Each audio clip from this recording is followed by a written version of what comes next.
in the near future. Now, the game of tag rugby is said to be the fastest growing summer sport in the country. It's based, of course, on the rough and tumble game of rugby, but whereas it requires the skills, they do say, well, it doesn't have that element of danger. There's very little body contact. It's played by men and women and appeals apparently to all ages and all levels of fitness. Now, the highlight of their season is the Pig and Porter Tag Rugby Festival, which is held down at the Old Crescent Rugby Club in Limerick. And our Ola Nix went along.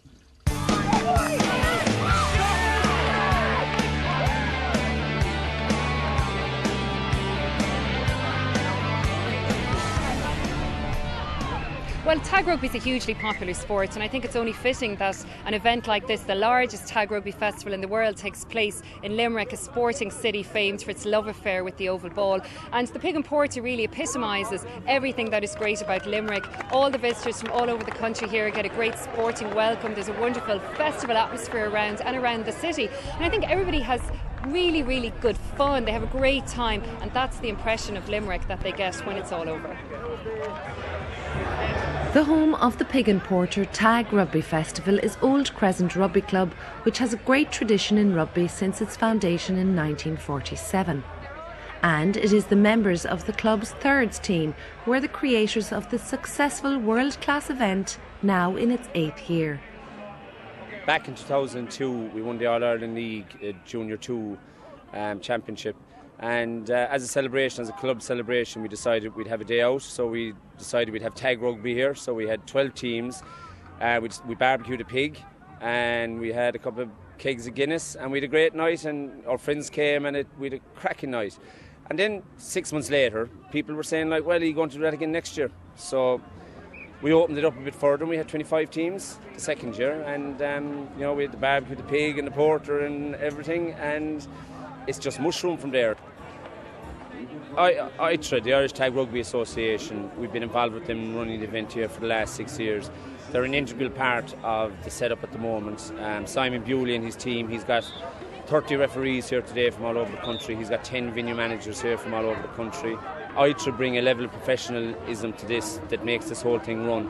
So while we look after the off-pitch side of things, Simon looks after the on-pitch side of things, and the combination works really well.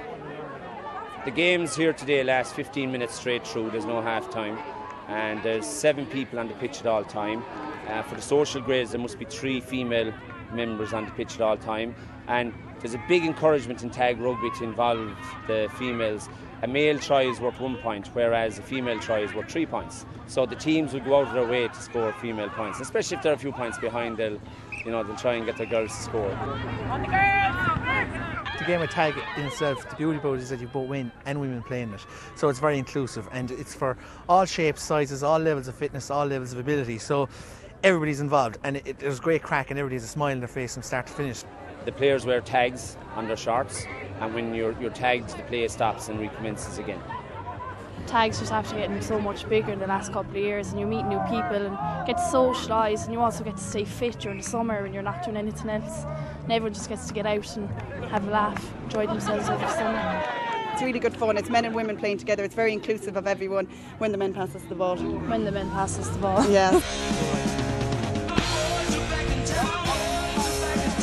Since its introduction in 2000, tag rugby has become the fastest growing recreational sport in Ireland, with more than 28,000 people playing each week, like the originals here in Galway. A couple of years ago, there was a few guys coaching, and we all decided like that, we enjoyed playing rugby when we were younger. But, it's fairly strenuous. Like, if you get a hard hit, for us, it takes months to recover. A small sprain, is, a massive injury to us. So then somebody introduced us to tag rugby. Now, it's non-contact, supposedly, and we get to play with girls. So the people that play with us, we select them not for their skills and ability on the pitch, but for the fun off the pitch. And that's what I get out of tag rugby, is a lot of fun off the pitch. Well, now, I'd never seen a game of rugby before, ever in my life. My husband played rugby, and all these lads always played rugby. And I knew a couple of them to see and was friendly with them. And now! And again! When they decided they wanted to play tag, they didn't have any women that would play with them.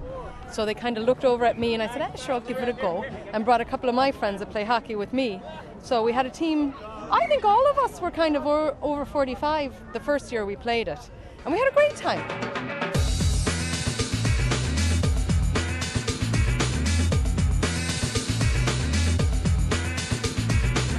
The Panthers, based in Dublin, are one of the top tag teams in the country. They have combined the serious rugby players with the social players. As a result, they're winning both on and off the pitch. Their captain Melissa recently married fellow team member Woody. I was looking for something to do off season from real rugby, so I got in touch with one of the organisers. They put me in touch with Jones Lang, and it was actually Woody's team. And yeah, so the rest is history. I got the rest of the Blackrock girls involved and married Woody in February and got a 14-month-old out of it. So it's great. Socially, it's all friends, girlfriends, boyfriends that play together. We set up I'd say about nearly 10 years ago, isn't it?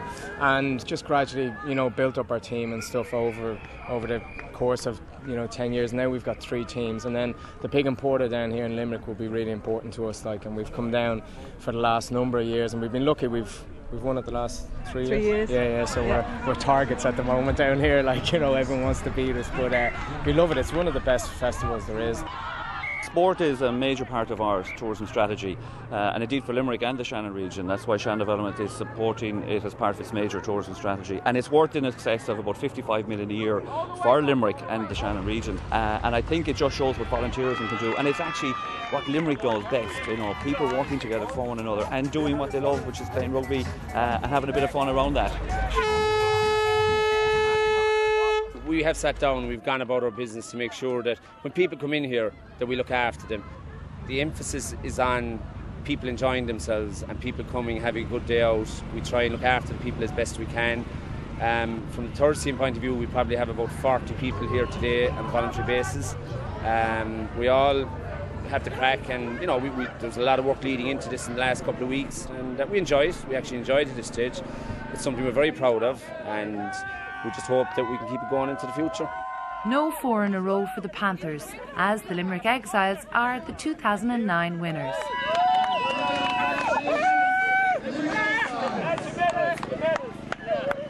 Sort of unisex rugby with the fellas and girls playing together, and sure, why not?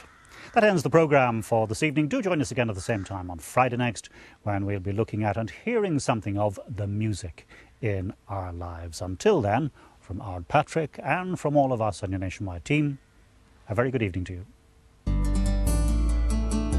And on next Friday's programme, we have music in mind as we travel north to meet the members of a very special orchestra. It draws its musicians from both sides of the border, and now they're about to head off to take on a tour of the United States. Well, that's to come on Friday at 7. Next tonight, money worries put a strain on Damien's relationships in Fair City. After the break.